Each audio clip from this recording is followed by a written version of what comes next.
I got into a altercation with a Atlanta police officer by the name of Tommy Jenkins on October 21st, 2021 in uh, in a Walmart parking lot in Vine City. What had happened was I was sitting in my vehicle when a commotion broke out in front of my car. I thought a fight was breaking out, so I hopped out my car and said, "What's going on?" I noticed that it was a police officer hemming up a elderly homeless man by the collar of his shirt. So the second words out of my mouth were, "Was he shoplifting?" I got no response from either man. So I proceeded to tell the homeless man, "Show him your receipt, sir." The officer responded to me by saying, "I don't need to see no receipt." Then he continued to jerk the man up by the collar of his shirt, and said, and I quote, "Next time when she asks for the receipt, show her the receipt." And he repeated this exact statement 3 times in a row as if he was in a trance. This gave me enough time to realize that the officer was illegally detaining this gentleman. I proceeded to nudge the homeless man out of the officer's grip, and I told the officer in so many words. Well, I'll just say exactly what I said. What I said was, if he didn't commit a crime, leave him alone. If you don't suspect him of committing a crime, leave him alone. And I was exactly right. A police officer does not have the right to physically detain somebody because they did something that they didn't like. Okay? A police officer cannot grab somebody to tell them not to do something that wasn't a crime. It's not illegal to walk out the store without showing your receipt. Because when I told the gentleman to show the officer his receipt, like I said, the officer said that he didn't need to see a receipt. The receipt was clearly in the man's hand. The bag of items was in the man's other hands, and Officer Jenkins did not inspect either of these items. He did not look into the bag to see if the items in the bag were consistent with the items listed on the receipt. He had no interest in conducting a investigation whatsoever. He was trying to throw his weight around. He was violating somebody's civil rights under the color of law. But anyway, when I told Officer Jenkins this, he stared me down for like 5 seconds and said, "You don't get in between me." And he pushed me real hard in the chest, sending me back. When he did that, my mind was already made up, and I automatically just start throwing punches at his face. I think I hit him like 12 times in his face. He was able to hit me like 1 time. And eventually we got tied up, and he was trying to block his face, and he was able to trip me and land on top of me on the ground. And he was climbing up my body, and I started kicking him all in his head. But he got on top of me, and I gave up. And I pushed him, and he tried to like put his arm around my neck, on my neck. I told him to get the fuck off my neck, pushed him off, and I turned around and put my hands behind my back. The end. So later in the video, when an investigator arrived on the scene, and he was questioning Jenkins about what happened, Jenkins told the officer a very thin story. He did not go into detail. He did not give him a whole spiel about what happened. He didn't give him a blow by blow. He just simply said what he was supposed to say. And that was, "I told him to stand back. I'm conducting an investigation." He never told me to stand back. He never told me he was conducting a investigation, because he wasn't. And I went to jail on a $40,000 bond.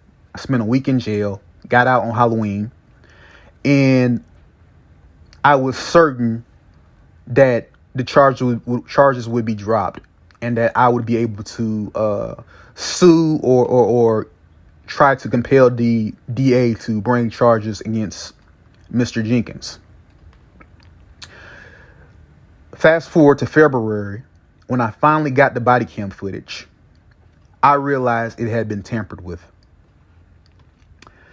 At the 1 minute and 23-second mark, the camera goes pitch black. Then you see a flash of blinding white light, and then you see me throwing nothing but punches, as if I initiated a unprovoked assault on Officer Jenkins. I did not know that police officers could tamper with body cam footage. I should have known better, but I didn't. I did my research, and the body camera they use is owned by a company. It's supplied by a company called Exxon. Exxon owns a website called evidence.com, which has something on it called a redaction studio. On this studio, you can cut footage. You can slice footage together. You can darken footage. You can brighten footage. You can remove sound. You can zoom in. You can zoom out. And I believe that this is what an officer did to this body cam footage. I know exactly who tampered with it, and it actually wasn't Officer Jenkins who did it.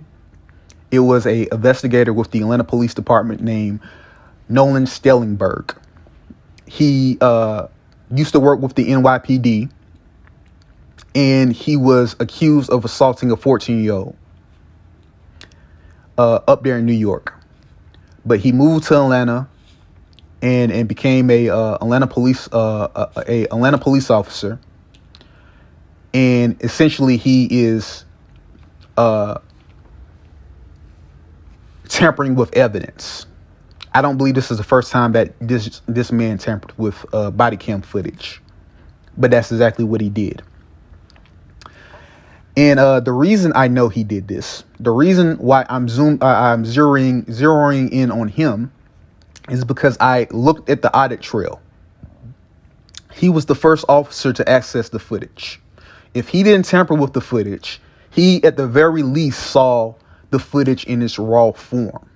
He saw what really happened, and whoever tampered with it after he accessed it, he's not telling on that person. So at the very least, he's complicit. But I believe he was the one who tampered with it because he accessed the footage the most times. I think he accessed it 17 times.